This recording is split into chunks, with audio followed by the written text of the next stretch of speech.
Imagine you're walking through a narrow canyon in the desert. The walls on either side of you rise 200 feet into the air. The passage is so tight that two people can barely walk side by side. You've been walking for over a mile in near darkness, the rock walls blocking out most of the sky above you.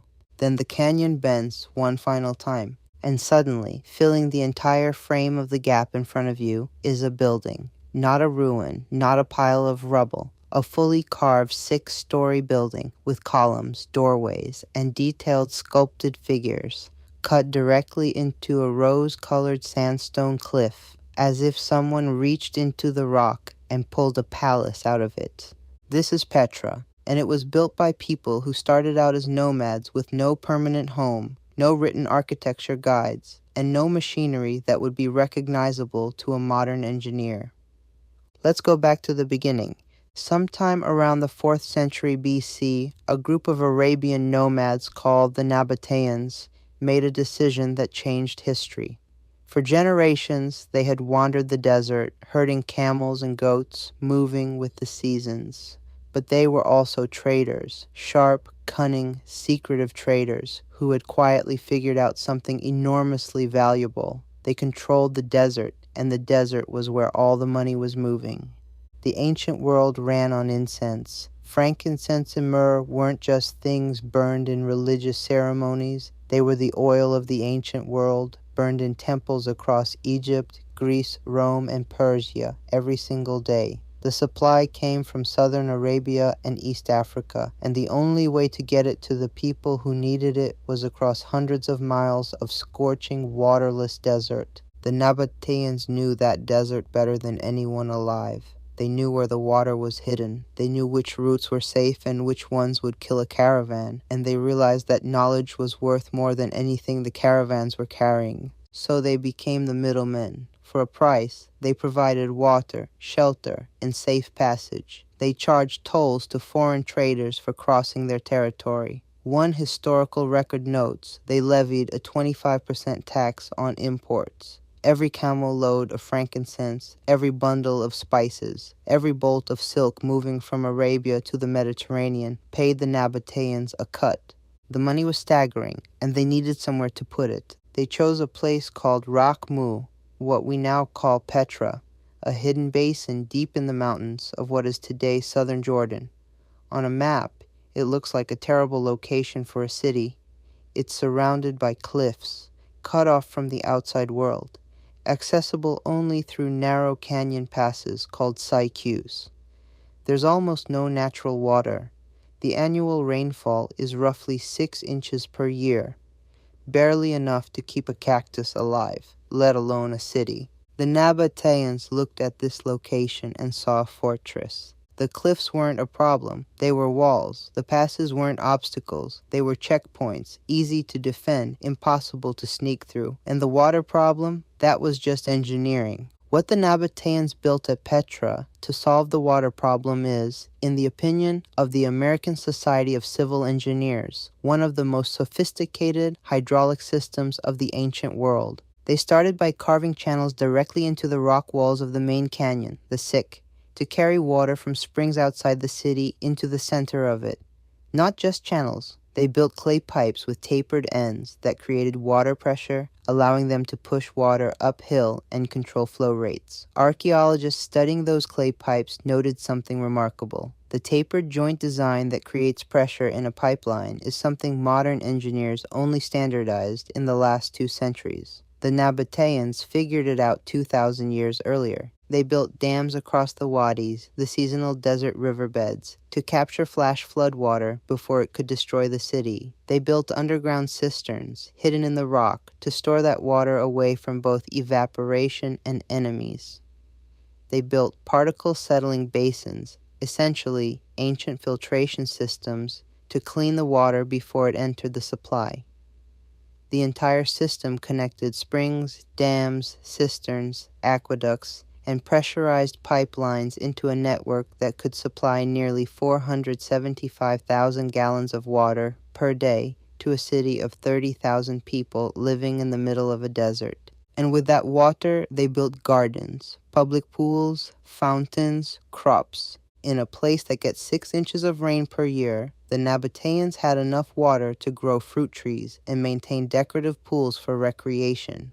Now, about the buildings. The structures of Petra aren't constructed, they're carved. The Nabataeans looked at the sandstone cliffs surrounding their city and realized that cutting into the rock was more permanent, more stable, and in some ways easier than piling stones on top of each other. So they did. They carved temples, tombs, houses, storage rooms, staircases, and entire neighborhoods directly into the cliff faces.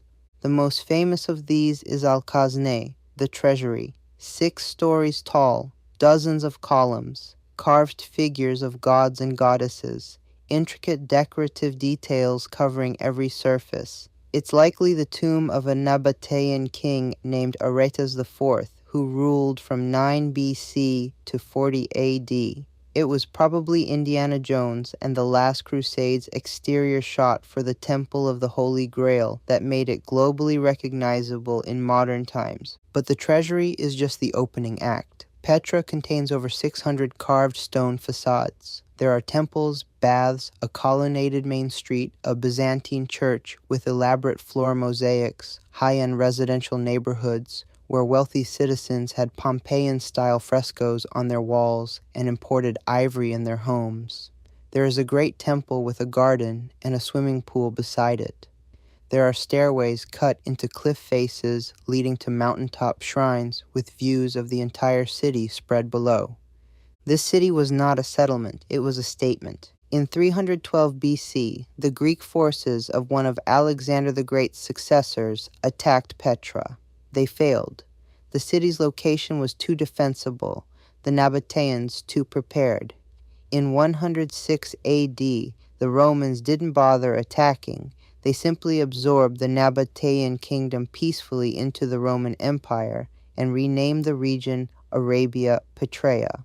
Life in Petra continued largely unchanged. The Romans even expanded the water system rather than replacing it, because what the Nabataeans had built worked better than what the Romans would have designed. Then, in 363 AD, an earthquake hit. It destroyed buildings across the city. More importantly, it shattered the water system. The pipes cracked. The cisterns failed. The channels that had kept 30,000 people alive in the desert were broken in ways that were difficult and expensive to repair. And at the same time, the trade routes that had made Petra rich were shifting. Sea routes were becoming faster and cheaper than desert caravans. The incense trade that had built the city was slowly dying. Without the trade, there was no money. Without the money, there was no reason to rebuild the water system. Without the water system, there was no city. The population dwindled. The great stone buildings, carved into cliffs that would stand for thousands of years, slowly emptied. By around 700 AD, Petra was abandoned. Local Bedouin nomads sheltered in its carved rooms occasionally, the way you might use a cave for one night before moving on. And then the Western world forgot it existed. For roughly 500 years, Petra was known only to the Bedouin tribes who lived in the surrounding desert. European and Western historians knew that ancient records mentioned a great Nabataean city somewhere in the mountains of Arabia, but nobody could find it. Some people began to think it was a myth. Then, in 1812, a Swiss explorer named Johann Ludwig Burckhardt heard rumors from local people about ancient ruins deep in the mountains. He disguised himself as a Muslim pilgrim because the area was controlled by tribes who were suspicious of outsiders, and convinced a Bedouin guide to take him to what he claimed was the tomb of the prophet Aaron, located near the ancient site. When he walked through the sick and saw the treasury for the first time in over 5 centuries of Western ignorance, he understood immediately what he was looking at. He was the first Westerner to rediscover Petra. He couldn't write about it openly that day without blowing his cover. He noted what he saw in a private journal, left the city, and later published an account that sent shockwaves through the archaeological world.